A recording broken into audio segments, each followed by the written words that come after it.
Hello, my dear friends. A very warm welcome to all of you on Exam Warriors 1.0. Let's start today's session. Rule number 13.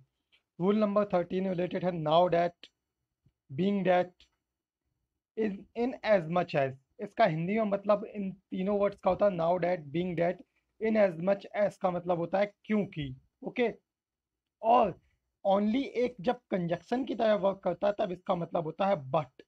Directly immediately ये भी conjunction की तरह work करता है. जब ये conjunction की तरह वर्क करता है तब इसका मतलब होता है एज सून एज, यानी कि जैसे ही. ओके. जैसे in as much as you are hard worker there is no chance of your failing in the examination. यहाँ पे क्या है, इन एज मच एज का मतलब क्योंकि तुम एक हार्ड वर्कर हो इसलिए कोई चांस नहीं है तुम्हारे फेल होने का एग्जामिनेशन में. You can come only make sure you are on time. तुम आ सकते हो लेकिन याद रखना कि समय पर आओ. ठीक है. बट, ठीक है, ओनली का मतलब है यहाँ पे but. I would love to join you only I have to do some work. मैं ज्वाइन करूंगा तुम्हें लेकिन मुझे थोड़ा सा काम है. ओके. तो यहाँ पे ओनली का मतलब क्या है, बट. ओके. फिर आते हैं हम लोग नेक्स्ट में. नेक्स्ट जो एग्जाम्पल है उसमें लिखा हुआ है सन्नाटा वेंट होम डायरेक्टली ही फिनिश्ड हिज वर्क. तो एज सुन एज, यहाँ पे डायरेक्टली का मतलब क्या है, एज सुन एज, जैसे ही सन्नाटा ने अपना वर्क फिनिश किया वो घर चला गया. I remembered her name immediately she left for her office. तो यहाँ पे भी इमीडिएटली का मतलब है as soon as. Okay. Rule number 14. जब कंजक्शन के तौर पे एस का, एस जो होता है वो हमेशा ही कंजक्शन के तौर पे यूज किया जाता है. ठीक है. कंजक्शन के फॉर्म में जब एस का यूज किया जाता है तो इसका मतलब होता है वैसे ही जैसे. और लाइक जो होता है प्रेपोजिशन के तौर पे यूज होता है. ठीक है. प्रेपोजिशन की तरह ही लाइक का यूज किया था और इसका मतलब होता है के तरह, या फिर इसका यूज किया था ओनली रिजेम्बलेंस के लिए. ठीक है. प्रेपोजिशन और कंजक्शन में क्या डिफरेंस होता है, कंजक्शन के बाद पूरा सेंटेंस आता है यानी कि सब्जेक्ट वर्ब और ऑब्जेक्ट आएगा, जबकि प्रेपोजिशन के बाद क्या आएगा, सिर्फ और सिर्फ ऑब्जेक्ट आएगा नाउन या प्रोनाउन के फॉर्म में. ठीक है. I request you to do I like I say. तो देखिए सब्जेक्ट है, वर्ब है, तो ये तो सेंटेंस है. ये क्या हो जाएगा, एज आई से. ठीक है. सपना स्विम्स लाइक अ फिश. तो लाइक क्या है, प्रेपोजिशन है, बिल्कुल सही है. सपना कैसे, एक फिश की तरह तैरती है. तो यहाँ पे क्या है, ओनली रिजेम्बलेंस. सपना फिश नहीं है लेकिन वो तैरती फिश की तरह है. ठीक है. तो ओनली रिजेम्बलेंस का सेंस है, तो यहाँ पे क्या आएगा, लाइक आएगा. ओके. एज और लाइक में आई थिंक डिफरेंस समझ में आ गया होगा. एज एक कंजक्शन है जो अपने पीछे सब पूरा का पूरा क्या लेगा, सेंटेंस लेगा जिसमें सब्जेक्ट और वर्ब भी आएगी, जबकि लाइक प्रपोजिशन है जो अपने पीछे सिर्फ और सिर्फ ऑब्जेक्ट लेगा. ओके. फिर आते हैं हम लोग नेक्स्ट.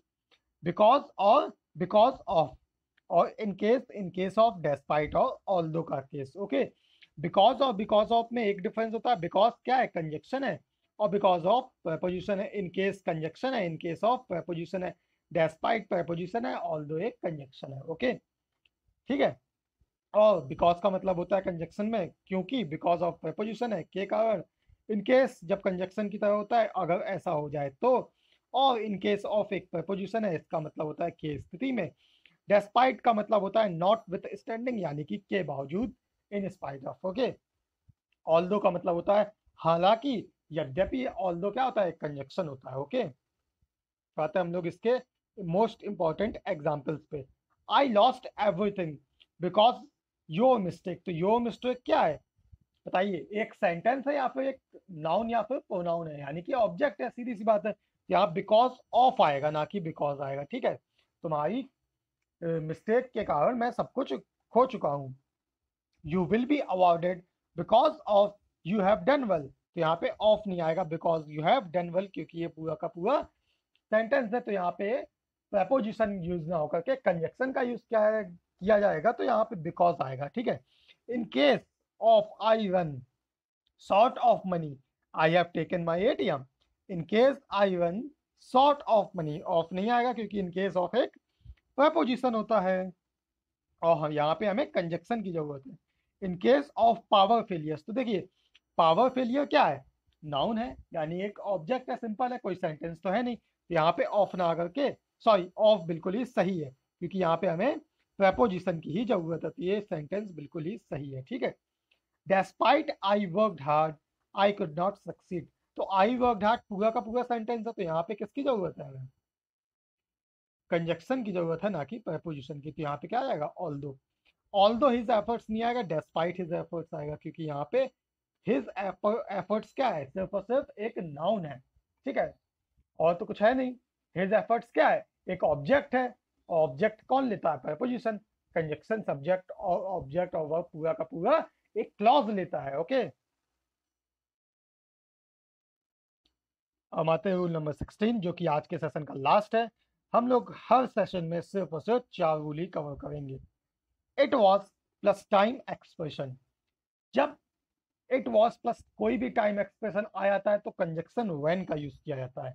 जब एज रिलेटेड कोई टाइम एक्सप्रेशन होता है तब भी व्हेन का यूज किया जाता है। इंटरप्टेड एक्शन में टाइम एंड टेंस में पढ़ा ही चुका हूँ, तब भी व्हेन का ही यूज होता है। एज लॉन्ग एज के केस में वाइल का यूज किया था, वेयर एज यानी कि जबकि, इसमें भी वाइल का। और जब टू ऑन गोइंग एक्शंस होते हैं तब भी वाइल का यूज किया था। ठीक है, आई थिंक वाइल और व्हेन में क्या डिफरेंस होता है, ये बहुत ही इंपॉर्टेंट टॉपिक है, ये आपको समझ में आ गया होगा। ये तो था रूल। अब हम इसके एग्जाम्पल्स को डिस्कस करते हैं। ओके, एग्जाम्पल्स को देखिए। It was very late when you came. It was very late, तो it was plus time expression, when बिल्कुल ही सही है। While I was a child no one was there to love me, तो when आएगा यहाँ पे, क्योंकि यहाँ पे क्या है? एज रिलेटेड टाइम एक्सप्रेशन है। While I was a child. ठीक है, चाइल्ड क्या है? एज रिलेटेड टाइम एक्सप्रेशन है। I was sleeping when a thief entered the house, तो ये क्या है? इंटरप्टेड एक्शन है, तो यहाँ पे व्हेन का यूज बिल्कुल ही सही है। While there is a life there is hope, ये भी बिल्कुल सही है। यहाँ पे इसका मतलब क्या है? वाइल का मतलब क्या है? जब तक। ठीक है ना, देखिए यहाँ पे, सॉरी, वाइल का मतलब क्या है? देखिए, एज लॉन्ग एज यानी कि जब तक। ठीक है, एज लॉन्ग एज के सेंस में क्या आता है? While while there is life there is hope, बिल्कुल ही सही है। You are industrious while your brother is lethargic, तो तुम तो मेहनती हो जबकि तुम्हारा भाई आलसी है। वाइल सपना was dancing everybody was clapping, तो सपना जब डांस कर रही तो सब लोग तालियां बजा रहे थे। ये क्या है? ऑन गोइंग एक्शन है, दो ऑन गोइंग एक्शन है, तो वाइल का यूज किया गया। आई थिंक व्हेन और वाइल में के यूज में क्या डिफरेंस होता है ये आपको क्लियर हो गया होगा। Thank you very much for listening me. This is Rishi signing off. Subscribe this channel and also press the bell icon. If you want PDF, then join our Telegram channel. Link is given in the description box.